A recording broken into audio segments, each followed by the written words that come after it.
நம்ம தூங்குகிறவர்களாக உண்டாக்கியிருக்கார், படைத்திருக்கிறார். கர்த்தர் தூங்காதவராச்சே. அவர் உறங்குறதும் இல்லை, தூங்குறதும் இல்லை. அவருடைய சாயலின்படி ரூபத்தின்படி நம்மளை உண்டாக்குனார்னா தூங்காதவர்களால் உண்டாக்கியிருக்கணும். எனக்கு ரொம்ப சந்தோஷமாக இருந்திருக்கும் தூங்காதவர்களாக உண்டாக்கியிருந்தா. இன்னும் கொஞ்சம் டைம் இருக்கும். டைமே இல்லாத மாதிரி இருக்குது. டெய்லி பத்த மாட்டேங்குது. ஏன்னா 1/3 3ல் 1 பங்கு தூங்க வேண்டியதாக இருக்குது. 24 மணி நேரத்தில் 8 மணி நேரம் தூங்குறது அவசியமாக இருக்குது. சில நேரத்தில் நினைக்கிறது வேஸ்ட் இதுன்னு.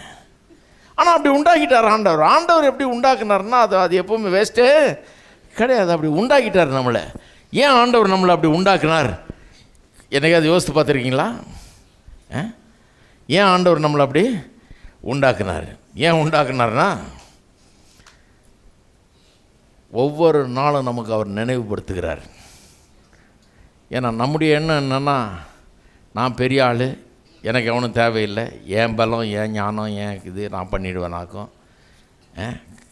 நான் வீட்டை கட்டிடுவேனாக்கும், நான் பிஸ்னஸை எழுப்பிடுவேனாக்கும், நான் பட்டணத்தையே பாதுகாத்துருவேனாக்கும் அப்படின்னு நினைக்கிறேன். கர்த்தர் சொல்கிறார், இல்லை நான் காக்கலைன்னா வேஸ்ட்டு அப்படின்றார். அதை காட்டுறதுக்கு தான் நம்மளை தூங்குறவர்களாக உண்டு பண்ணியிருக்கிறார்.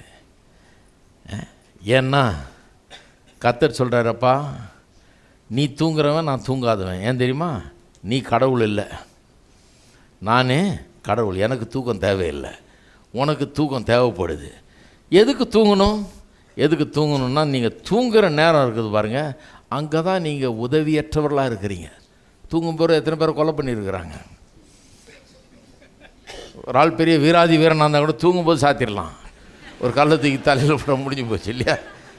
தூங்கும்போது அவன் கண்ணை மூடி தூங்கிட்டான்னா என்ன வேணா பண்ணலாம், அவனை கழுத்து அறுத்துடலாம், என்ன வேணா பண்ணலாம். யூஆர் ஹெல்ப்லெஸ், அன்கான்ஷியஸ், நினைவில்லாதவர்களாக இருக்கிறீங்க. என்ன நடக்குன்னு தெரியாது, அக்கம் பக்கத்தில் என்ன நடக்குன்னு தெரியாது, தூங்கிட்டு இருக்கிறீங்க.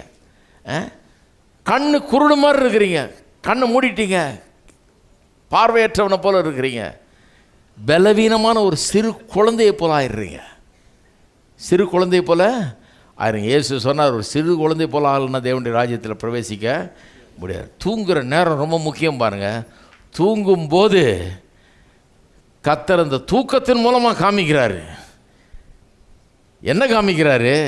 நான் ஆண்டவர், என்னை நம்பு, கண்ணை மூடு, கண்ணை மூடு, உதவியற்றவனை போல கெட, என்னை நம்பு, நான் நித்திரை இன்பமாக தருவேன், காலையில் உன்னை எழுப்புவேன், தாங்கி கொள்வேன், உன்னை காத்து கொள்வேன், நம்பி கண்ணை மூடுன்றாரு.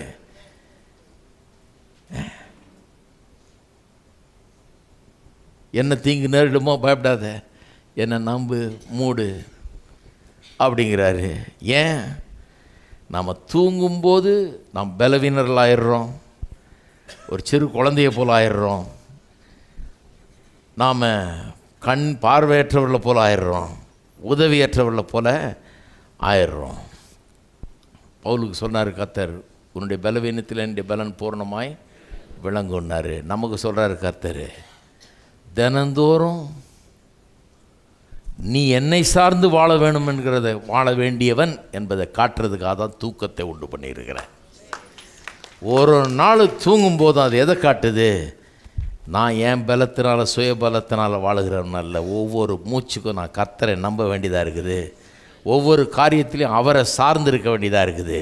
அவர் இல்லைன்னா ஒன்றுமே நடக்காது. நான் என்ன அவர் கையில் கொடுத்துருக்கேன், நான் அவர் கையில் இருக்கிறேன், என்னை ஒப்படைக்கிறேன், அவரை நம்புகிறேன், நான் அவரை நம்பிக்கொண்டிருக்கிறேன். நான் அதனால தான் கண்ணை மூடுறேன், அதனால தான் தூங்குறேன்.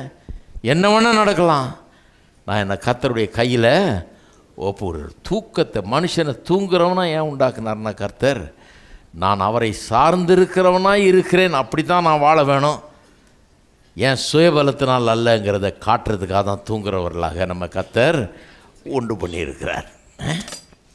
ஆனால் அவர் தூங்குறதில்லை. இருக்கீங்களா? அவர் தூங்குறதே இல்லை. நீங்கள் தூங்கிட்டு இருக்கும்போது ஃபுல்லாக கர்த்தரை நம்பி இருக்கிறீங்க.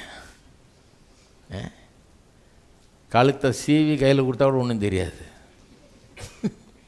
கர்த்தரை நம்பி இருக்கிறீங்க, ஒரு சிறு குழந்தைய போல் இருக்கிறீங்க, கண்ணை மூடி இருக்கிறீங்க, அப்படியே கிடக்கிறீங்க, ஒன்றும் செய்யாமல் இருக்கிறீங்க. ஆனால் கர்த்தர் உங்களுக்கு 1000 காரியங்களை செய்கிறார் நீங்கள் தூங்கி கொண்டிருக்கும்போது. இப்போ நான் சொல்லுகிறேன், இந்த 2வது ஆறுதல் என்ன சொல்கிறார் கர்த்தர்? நீ அதிகாலையிலிருந்து நேரம் எப்படி சொல்லியிருக்கு? அதிகாலையில் எழுந்து நேரப்பட வேலையில் தரித்திருந்து வருத்தத்தின் அப்பத்தை புசிப்பது விருதா. கர்த்தர் தமக்கு பிரியமானவர்களுக்கு நித்திரையிலே அளிக்கிறார். இப்படி சொல்லும்போது நல்ல அர்த்தம் உண்டாகுது. நீ ரொம்ப சீக்கிரம் எழுந்திரிச்சு ரொம்ப லேட்டாக வேலை செய்கிறது வேஸ்ட்டு. ஏன்னா தூங்கும் போதே உனக்கு அதை விட அதிகமாக தந்துடுறாரே கர்த்தர். இப்போ நல்லா அர்த்தமாகுது பாருங்கள். அதுதான் அர்த்தம். அதனால் எல்லாருமே இந்த காலத்தில் என்ன சொல்கிறாங்க, எழுதுகிறவங்களாம் என்ன சொல்கிறாங்க, இதுதான் அர்த்தம்ன்றாங்க. நித்திரையிலே அளிக்கிறார். கர்த்தர் உனக்கு நித்திரையிலேயே அதெல்லாம் தர வல்லவர். அதனால் நீ காலையில் எழுந்திரிச்ச ராத்திரி வரைக்கும் நீ பிரயாசப்பட வேணாம், வருத்தத்தின் பலனை புசிக்க வேணாம். ஏன்னா நித்திரையிலேயே கர்த்தர் தமக்கு பிரியமானவனுக்கு எல்லாத்தையும் அளிக்கிறார். எத்தனை பேர் கர்த்தருக்கு பிரியமானவர்கள்? பிரியமானவர்களா நீங்கள்?